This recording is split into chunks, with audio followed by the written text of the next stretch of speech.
Alrighty, yo, what is going on, everybody? It's your boy, Mr. DDG94, back with another reaction video. Today, we're going to react to the one rule of nature school. The one rule of nature school never taught you. The one rule of nature school. The one rule of nature school never taught you. Okay. I was about to say the English ain't English in here, but no, you just got to slow it down and read it a little bit. Slow it down. Slow it down, Billy. Anyway, so this is by Hood. It's by Casual Geographics or Hood Nature. Hood Geographics, whatever he decides to call himself now. I don't know. He keep changing his name. I don't know. Anyways, though, we're gonna get right into this. We need some animal content. We ain't done no animal content in a while, so let's do some animal content. Hello. She wants to come in and Hey, yo. You have been consistently lied to your entire life, and the biggest source of some of the most unprovoked lies is school. School really told us that this dude in '92 discovered America, that quicksand and giant Venus flytraps were way more of an issue than they ended up being, that writing in cursive was the only way you'd ever be taken seriously, and my personal favorite, whenever a teacher would say, "This won't slide in college." Whole time, your calculus professor at 5 p.m. can end up your beer pong partner by 11. There's truth that insists on being spread, and before we get to that, story time. So back in the 70s, ornithologists noticed something pretty disturbing, even for them. Fola is a remote island over 200 miles off Scotland, and for generations, migratory birds, specifically Arctic terns and one of the ops of happy feet, the skua, use it as nesting grounds to raise their chicks. And a group of ornithologists noticed a gruesome trend of chicks with pretty graphic injuries. Some chicks looked like they had a leg or two ripped off. For others, the same, but with their wings. Some chicks even had their heads divorced from their body, for sure irreconcilable. And while some of the chicks somehow survived being mutilated, scientists had no idea what was causing this sudden rise in amputees. At first they guessed otters or even hedgehogs, but it turned out to be neither. You wanna know what it was? I promise you'll never guess it. I'll even give you a chance to try. Comment what you think. I bet you're wrong. The answer? Sheep. Yeah, sheep. Scientists observed grazing sheep stumble across a defenseless chicken without a second thought or really even much of a prequel, grab them, and eat them. Sometimes a sheep would snap off a leg for a premature drumstick. Other times they might grab one by the head and initiate a permanent separation. Swallowed skull and all whole. From 1973 to 1980, nearly 700 baby birds have been victimized by the business end of a carnivorous Q-tip. In the grand scheme of things, that's only a dent in the thousands of birds born in that time. But then again, nobody expected sheep to be involved in foul play. And that goes back to those lies I told you about. So in science class, we were taught this rule. Herbivores eat plants, carnivores eat meat, and those with culinary commitment issues are called omnivores. And for a lot of us, that's where it ended, but of course, nature's more complicated than that. It's like a spectrum, and on one end you have obligate herbivores, as in they're obligated to eat just plants or starve to death. Here you got animals like koalas, sloths, and the dead-eyed plush toy, the bear cuscus. Then you have the same concept but obligate carnivores, like cats, of every kind.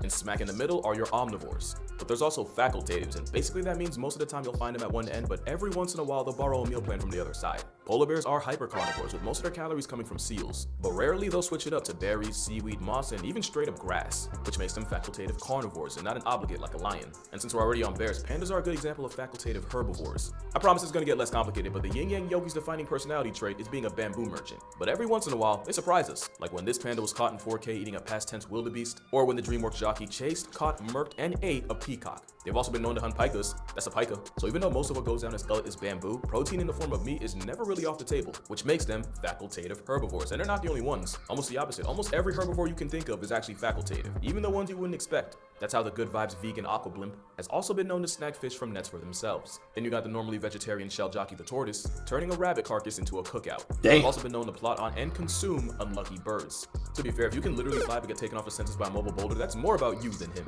There was even that time India released 25,000 flesh-eating turtles to deal with the whole corpse population problem in the Ganges. It didn't work, by the way. But by far, the biggest culprit of covert carnivory are deer. The same deer that's usually the poster boy for the middle child of the food chain will occasionally get calories from something like a past tense bunny.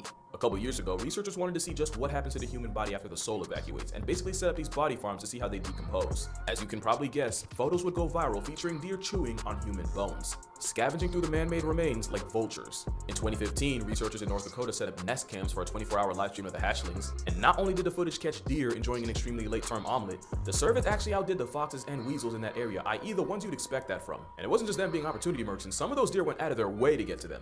And in Canada, scientists were looking to study different species of birds and so trapped them using mist nets, only for the unhinged ruminants to stroll in and eat the trapped and struggling birds alive, right out of the nets. Growing up is realizing Bambi would have 100% turned on Thumper if times got tough. I believe that a nutrient deficiency and a food shortage is really all it takes for an animal to go from herbivore to fernivore. Because one thing about animals, they don't care. A deer not finna pass down a chance for easy protein just because the textbook says they shouldn't. Twist is, almost every herbivore on Earth is facultative, meaning they'll take a page out of a predator's playbook if circumstances call for it. That's how you get normally docile horses treating baby birds like popcorn chicken, or that time cows in Australia were caught slurping pythons like fruit roll-ups, all because they were apparently feeding for phosphorus. Even giraffes, yeah, they're not safe either. The verticality merchants of the motherland will often feed off the bones of other animals. Not really swallowing them, but more like licking and sucking on it, paused, so their saliva can leach off nutrients like calcium and phosphorus. There have also been cases of the camel leopard cosplaying antelope snatching up birds to feed on their misfortune.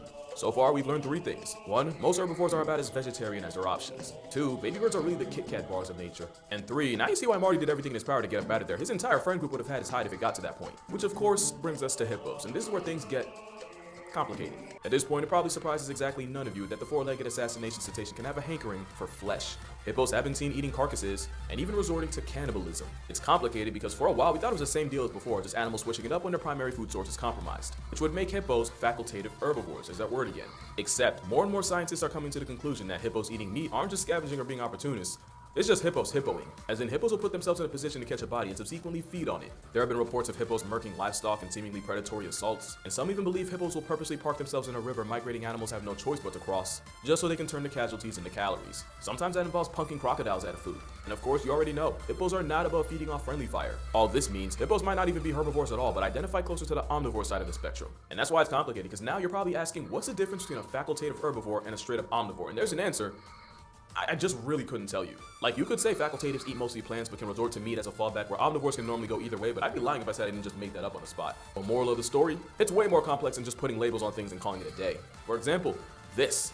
That is a common duiker, and it's an antelope less than 2 feet tall found in sub-Saharan Africa. And I could be wrong, but I'm pretty sure it's the only antelope that regularly eats meat. Along with the shrubs and grasses you'd expect, the meal plan for this antelope undertaker often involves combing through corpses, along with lizards, frogs, small rodents, and, you guessed it, baby birds. And because a good percentage of their diet requires other animals to die with the T silent, I'd call the duiker an omnivore. But then, you got this. The tree-loving, pretty privileged acorn hoarders of the rodent world. Many will tell you that with a grocery list of mostly plants, fruits, nuts, and seeds, the squirrel is mostly herbivorous. But squirrels are also infamous for raiding birds' nests and turning pre-meat poultry into protein.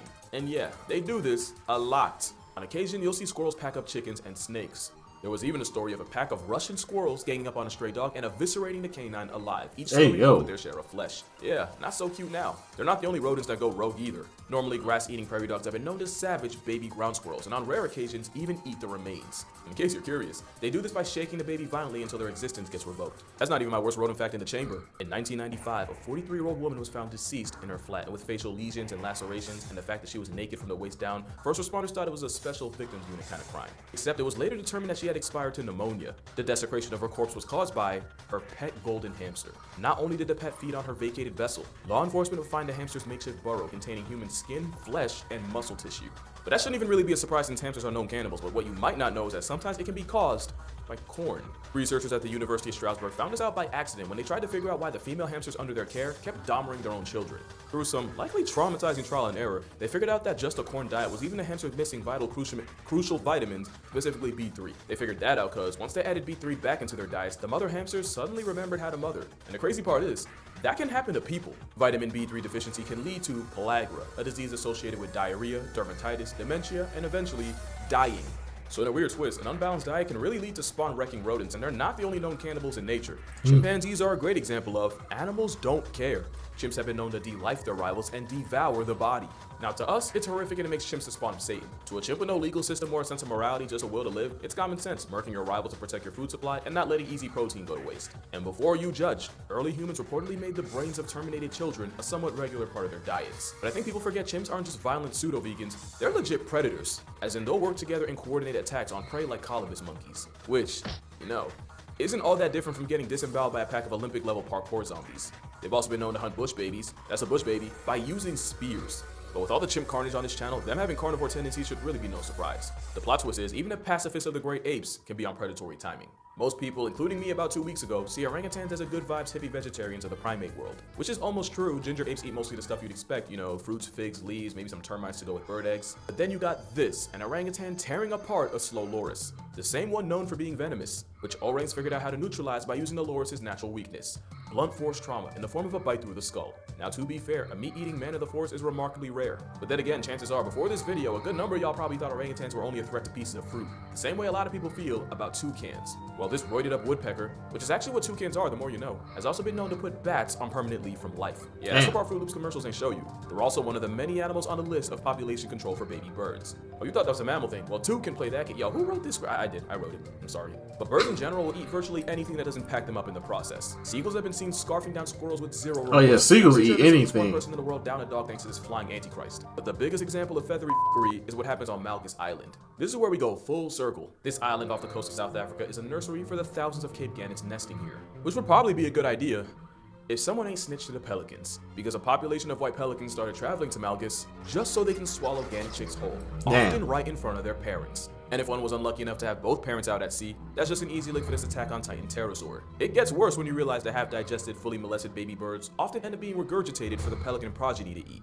And you thought they just ate fish. Predators come in many forms, and one island in the Pacific is home to one of the most unlikely. Because if you bleed on the wrong island, you can attract a pack of coconut crabs. Not only is this satanic manifestation in the form of crustacean attracted to blood, they're more than enthusiastic scavengers. In a study done on Nikomoraru Island, it took the homicidal hermit crabs a week to completely undress a pig carcass down to the bones. But with pinchers strong enough to humble a coconut, the killer crabs are more than capable of catching their own prey, especially when they can climb trees and ambush sleeping birds. This video was taken of a crab after it had snapped the hollow bones of a seabird. The part you don't see is where a group of crabs arrived at the injured and incapacitated avian and proceeded to tear the bird apart. They've also been known to make a meal out of rats, cats, and maybe even humans. Because a grisly theory on the disappearance of Amelia Earhart was that a cluster of crabs got to her before anyone else could. And the worst part?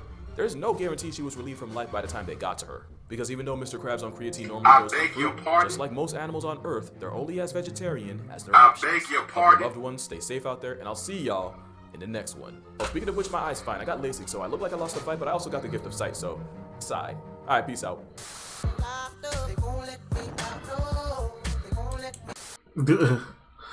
Anyway, so that's just gonna about do it for this one, man. Wow, that's crazy, man. So everything is not what they've been said to be. So whatever horrible. So basically, animals just eat anything. Okay, it's survival of the fittest, which is why I understand. Which is why I don't understand how people can be vegans or vegetarians. Survival of the fittest out here. Food is scarce. Get it how you get it, my nigga. You know what I'm saying? As long as it ain't gonna kill you. If it ain't gonna kill you, eat it.